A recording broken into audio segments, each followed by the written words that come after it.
Custo de vida, emprego e desemprego, cesta básica, tarifas públicas, salário mínimo. Agora, na Brasil Atual, a análise do DIEESE. A participação de Fausto Augusto Júnior, diretor técnico do DIEESE. Bom dia, Fausto, bem-vindo. Bom dia, Rafael. Bom dia a todos. Vamos começar falando com o Fausto nesta quinta-feira sobre um relatório que foi divulgado ontem pela Organização das Nações Unidas, que está rebaixando a previsão de crescimento global.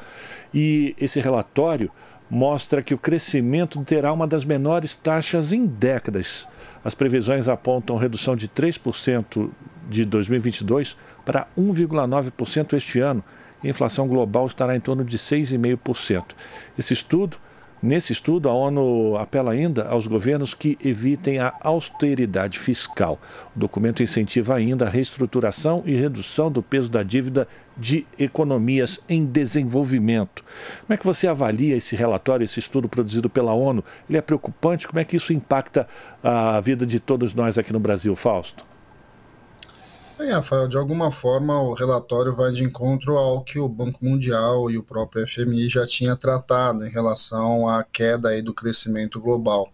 E aí a queda do crescimento global está diretamente vinculado, de um lado, à própria guerra da Ucrânia, né? E a guerra da Ucrânia tem trazido questões energéticas, principalmente para a Europa, tem impactado o preço, principalmente o preço aí de combustíveis, tudo vinculado aí à questão do gás, e de alguma forma também interfere nas cadeias de fornecimento. A gente está vendo os problemas na China, em especial de duas ordens, né? De um lado ainda a questão da Covid, de outro a questão da própria reorganização que a China vem promovendo aí no seu processo de verticalização da economia, e a gente também está assistindo os problemas aí inflacionários nos Estados Unidos, que levou o Banco Central a aumentar a taxa de juros. Só que há um aumento da taxa de juros nos Estados Unidos, na verdade levou um conjunto aí, de medidas vinculadas à elevação das taxas de juros no mundo e em relação ao próprio Brasil.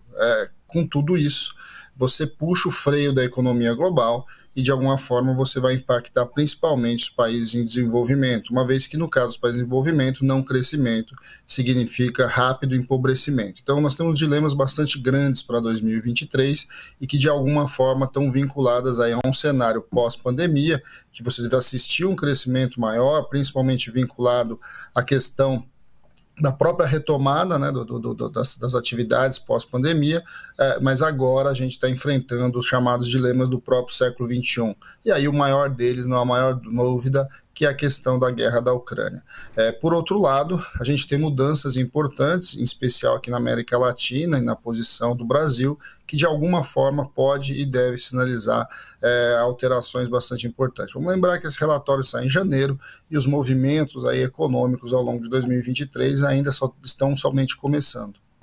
Então, Fausto, mas chama a atenção nesse relatório, nesse estudo divulgado pela ONU, que ela apela para que os governos evitem a austeridade fiscal. Austeridade fiscal, a vaca sagrada dos neoliberais. Como é que isso também vai ser absorvido pelas grandes economias do mundo quando diz que a austeridade fiscal não é tão importante assim e que também não é possível a gente dar o peso da dívida uma importância maior do que ela realmente possui no impacto na vida dos mais pobres?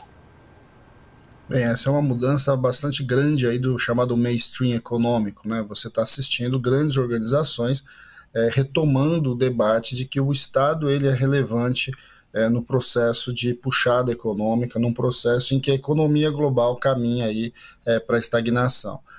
Isso é importante porque isso, de alguma forma, é algo que a gente vem falando há algumas décadas, em que esse consenso neoliberal, chamado de consenso de Washington, ele já não para em pé. Não para em pé porque, de um lado, o custo social dele é muito alto, e de outro, porque, de fato, ele vem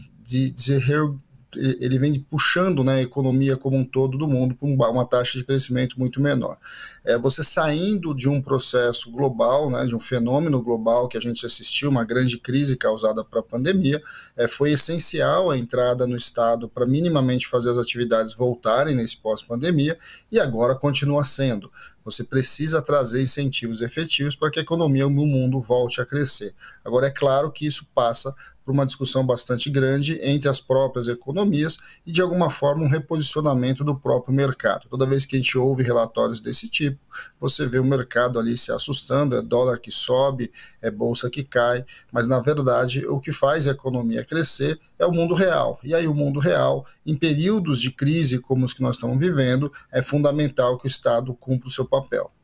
E nos últimos anos, o que a gente tem percebido, né, Fausto, é que a economia neoliberal tem causado, na verdade, a concentração de renda, né? Cada vez os ricos ficam mais ricos e cada vez mais os pobres mais miseráveis. É preciso enfrentar essa questão e realmente, como diz o presidente Lula, colocar os ricos para pagar imposto e os pobres no orçamento, e isso a gente ampliando até para uma regra mundial? Não há a menor dúvida, Rafael. A gente precisa, inevitavelmente, fazer um debate muito sério de como é que a distribuição de renda acontece no globo. E não só do ponto de vista entre os ricos e os pobres, mas também entre os países ricos e os países mais pobres. A questão da concentração de renda no capitalismo é algo que foi intensificado de maneira muito grande com a visão do consenso do Washington, do neoliberalismo, que hoje está em crise. E a própria concentração de renda vem mostrando os dilemas aí do próprio sistema. O que a gente está assistindo, por exemplo, na Americanas agora, o desafio que tem agora nessa discussão aí do chamado mercado, em que uma empresa grande, 3 dos maiores, dos mais ricos do Brasil envolvidos nisso, não é um fenômeno exclusivo aqui do nosso mercado, ele impacta o mundo e de alguma forma a gente já vem assistindo fenômenos desse tipo desde da crise de 2008, que expressou todos os dilemas ali da questão do mercado financiarizado, em que, na verdade, o recurso, né, o dinheiro, o papel, vai sendo rodado muitas vezes sem nenhuma base real, nenhum lastro efetivo. Esse talvez seja a grande discussão aí do século XXI. Como é que a gente desfinanciariza toda essa economia, traz lastro real para ela, que na verdade significa crescimento econômico, significa melhoria de vida no conjunto das pessoas. Os ricos precisam deixar um pouco da sua riqueza para o conjunto maior da população, para os mais pobres. A concentração de renda acelerou muito nos últimos 30 anos e ela precisa ser enfrentada, e não é nem por uma discussão socialista, mas por uma discussão capitalista mesmo. O próprio sistema precisa de um mundo um pouco mais igual, um pouco mais distribuído do ponto de vista da sua riqueza, para que ele possa continuar crescendo. Esse talvez seja um dos nossos grandes desafios. E, ao mesmo tempo que isso é um problema, de um lado, ele abre oportunidades para países em desenvolvimento, como o Brasil, porque já vem se fazendo essa discussão agora, em especial a partir da eleição do presidente Lula, e abre possibilidades de que o Brasil cumpra um outro roteiro que não o roteiro que a gente assistiu nos últimos 4 anos, ou mesmo em anos anteriores, em que essa hegemonia neoliberal predominou e, de alguma forma, segurou o nosso próprio desenvolvimento. E aí a gente abre questão também, né, Fausto, diante do que você está dizendo, dessa crise do capitalismo como a gente conhece, essa crise neoliberal. Uma das razões apontadas por economistas diz respeito ao dólar como a moeda internacional das transações comerciais. E a gente começa a perceber movimentos pelo mundo inteiro, da China com seus países ali satélites na Ásia, o Brasil com relação à Argentina e os seus parceiros do Mercosul, da criação de moedas ou uma cesta de moedas que permitam uma troca comercial mais justa, tirando o dólar desse processo. Isso também não vai desembocar numa outra crise ainda maior do capital do império?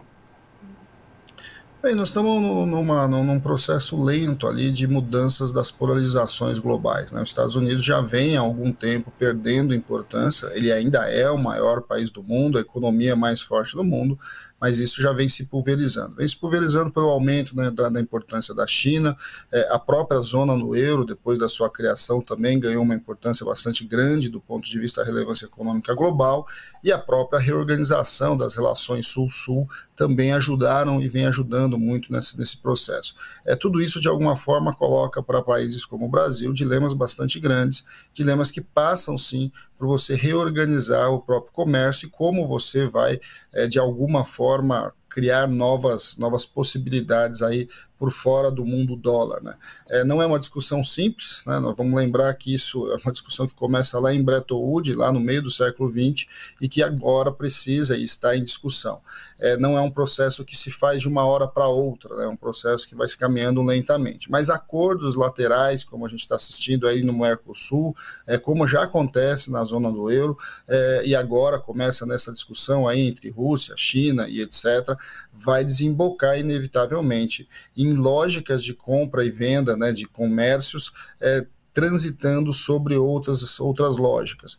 É importante lembrar que o fato do Brasil ter um banco central ainda, isso é bastante relevante, ou seja, o Brasil controla a sua política monetária, e isso é bastante significativo. Parece óbvio, né? Óbvio que todos os países têm o seu banco central e têm a sua política monetária, mas a centralização monetária que aconteceu na Europa, por exemplo, e a questão da zona do euro mostra o quanto isso é complexo para países mais pobres, para países com mais dificuldade, como a gente assistiu no caso de Portugal, Espanha, Grécia, e que uma discussão de uma unificação de moedas passaria também por isso. Então, pensar em discussão de moedas é algo bastante complexo, de um lado, mas por outro lado, você estabelecer fluxos de comércio a partir das moedas locais é bastante significativo. Vamos lembrar, o Brasil é o maior país da América Latina, e sim, uma parte das transações você poderia efetivar, em especial em real, mas não só, de alguma forma, buscando um reequilíbrio aí e um reposicionamento em relação ao dólar global. Agora, essa é uma discussão que ainda está bastante incipiente. De alguma forma, o mais importante para nós é avançar nas relações do chamado Sul-Sul, o Brasil modificar a sua relação com o mundo, que basicamente foi desconstruída aí no governo Bolsonaro, ser inserido como ator global substantivo e, de alguma forma, retomar o seu papel nas cadeias globais de fornecimento. O Brasil tem um papel bastante grande e tem possibilidades bastante significativas, em especial aí, a partir da chamada economia do século XXI, que tem a ver ali com uma economia mais ambientalmente sustentável, com uma questão ali do baixo carbono, e que pode, de alguma forma, reposicionar o Brasil e colocar e abrir novas possibilidades para o nosso país. De alguma forma, nós precisamos sair da ideia do Brasil país do futuro, e esse futuro precisa chegar muito rapidamente para o conjunto da sua população, que empobreceu bastante aí nos últimos 6 anos. Para a gente terminar, Fausto, uma avaliação tua dessa movimentação do governo uruguaio de tentar fazer um acordo bilateral exclusivo com a China, né, deixando o Mercosul de lado, e como isso preocupa as economias aqui de todos os países da América do Sul. O presidente Lula, inclusive, fez questão de ir a Montevidéu para conversar com o presidente Lacalle Pou, que, vamos lembrar, ele é um neoliberal, é um homem de centro-direita, para tentar evitar essa entrada do Uruguai e isso, de certa maneira, desestabilizar todo o mercado comum do Sul, né, o Mercosul. A importância do Mercosul ser, de novo, colocado como uma prioridade para a gente formar um bloco que possibilite a negociação em outro patamar com outros parceiros, como a União Europeia e a própria China. A América Latina tem problemas históricos, né, que estão vinculados à sua colonização, ao seu passado, tanto de um lado colonial quanto escravagista, uma economia que está sempre atrasada, né? Ou seja, nós vivemos o chamado capitalismo tardio e a desindustrialização acelerada. Então, essas questões são dilemas bastante grandes da América Latina, que não dá para ser resolvida de maneira individual.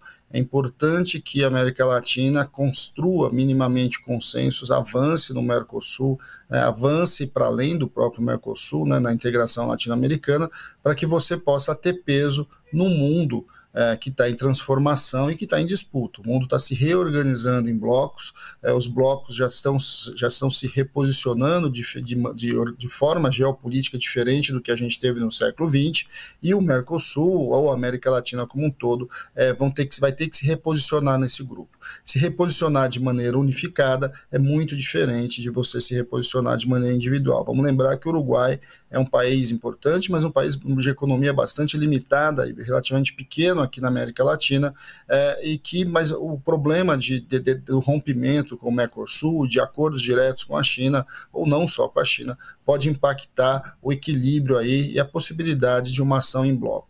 repensar isso é bastante significativo. Agora, é claro que tem a questão do posicionamento econômico, político da presidência ali do Uruguai, mas vamos lembrar que o Brasil também nos últimos 4 anos abandonou o Mercosul e que de alguma forma nós vamos pagar os dilemas de tudo isso. A recostura do Mercosul, que se inicia com a visita do presidente Lula à Argentina, ao Uruguai, tem a ver também com uma desmontagem ou uma não efetivação do Mercosul no governo Bolsonaro. Então tem um processo geopolítico aqui da região a ser recosturado e que é uma tarefa desse governo. É uma tarefa do governo Lula, não só por conta da importância do Mercosul para o Brasil, mas também da importância da rearticulação da América Latina para o seu enfrentamento aí nas disputas comerciais e geopolíticas que vão acontecer ao longo desse século. Agradecer a participação de Fausto Augusto Júnior, que é diretor técnico do Diese aqui no Jornal Brasil Atual.